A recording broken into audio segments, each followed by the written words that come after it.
Ֆրանսիայի Սան-Պեղե քաղաքում մարտի 12-ին բացված ցուցահանդես երեկոն կտևի մինչև ապրիլի 12-ը։ Ցուցահանդեսին ներկայացվում են մեր համաքաղաքացի գեղանկարիչ Խաչիկ Ղարաբեկյանի աշխատանքները։ Այս երևույթը ղեկավարում է Փարիզում Հայաստանի Հանրապետության դեսպանատան մշակույթի բաժինը։ Մանրամասները ձեզ ներկայացվող տեսանյութում։ Իմպրեսիոնիստների նման ստեղ վրցահարվածներով, սակայն հայաստանյան գույներով բոցավառվող բնանկարները։ Այսպես կարելի է ընդհանրացնել Խաչիկ Ղարաբեկյանի գեղանկարչությունը։ Այն իսկապես փայլում է արևելքի կրակներով, միաժամանակ ներքին հավասարակշռությամբ, շարժումով և ռիթմով առնչվելով եվրոպական իմպրեսիոնիզմին։ Նկարչի համար իր ազատությունն արտահայտելու մի ձև է դա։ Այսպիսի ջեմ խոսքեր է գրել ֆրանսիացի լրագրողը ֆրանսիական օրաթերթերից մեկում։ Խաչիկ Ղարաբեկյանը Սան-Պեղե քաղաք էր մեկնել Ֆրանսիայում Հայաստանի դեսպանատան աջակցությամբ։ Հանրահայտ Ժորժ Բուկարոյի ցուցահանդեսում մարտի 12-ին հանդիսավորությամբ բացվեց նկարչի 50 աշխատանքների ցուցահանդեսը։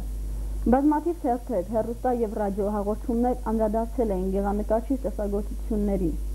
Սան-Պեղեի քաղաքագլուխ Ժան-Պոլ Լաբրոսը պարտավոր մյուս հյուրերին ըստ արժանավուն գնահատեցին հայ գեղանկարչի արվեստը, իսկ արարողությունն օրհնեց Վալանսի հայ առաքելական եկեղեցու հոգևոր հովիվ Հայր Նարեկ Վարդանյանը։ Բացմանը մասնակցում էր նաև հայ արվեստասեր Ժիրայր Քեթանջյանը, որը ևս աջակցել էր ցուցահանդեսին։ Հաստատեն սա իմ երրորդ այցելությունն է Ֆրանսիա, առաջինը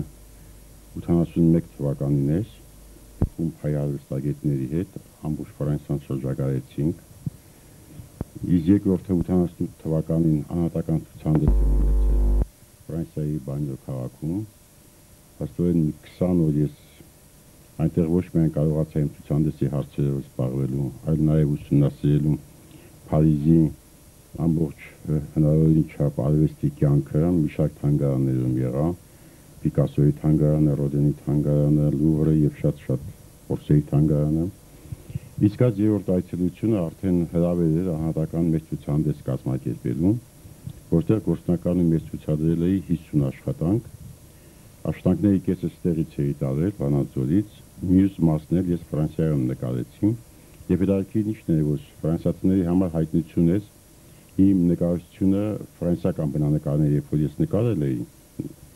նրանք շատ զարմացած էին, որովհետև իրանք էլ էին ասում, որ դեռ ոչ մի ֆրանսիացի նկարիչ այդ ձևով չի զգացել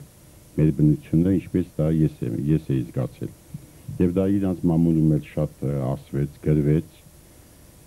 Ու տպավորությունը ինձ համար էլ անսպասելի շատ դրական էր, շատ էին հավանել հայ գեղանկարչությունը, մեր հայկական մտածողությունը, գունալուծումները։ Եվ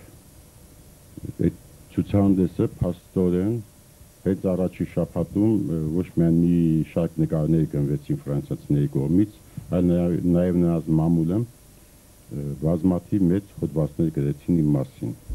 Հոգու ազատության նկարիչը, որն իր կտավներում օգտագործում է գույներ և զգացմունքներ, իր թեմատիկայում շոշափում է միմիայն ազատություն, իսկ ապագա ծրագրերի մասին նկարիչը նշեց։ Ծրագրերը երևի շատ են, բայց տեսնենք ինչքանով դա կիրականացնեմ ես։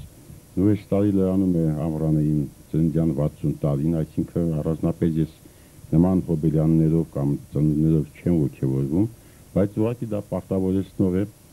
աշնանը երևի ես ցուցահանդես կանեմ, ոչ թե երևի անպայման կանեմ, եւ կաշխատեմ այդ ցուցահանդեսում լինեն լրիվ նոր աշխատանքներ, հարկավոր շատ աշխատել։ Եվ Ֆրանսիայում Լիոն քաղաքի ինչ-որ մի ցուցասրահի հետ արդեն նախնական պայմանավորվածություն կա, որպեսզի այստեղի այս ցուցահանդեսը նույն ձևով տեղափոխվի։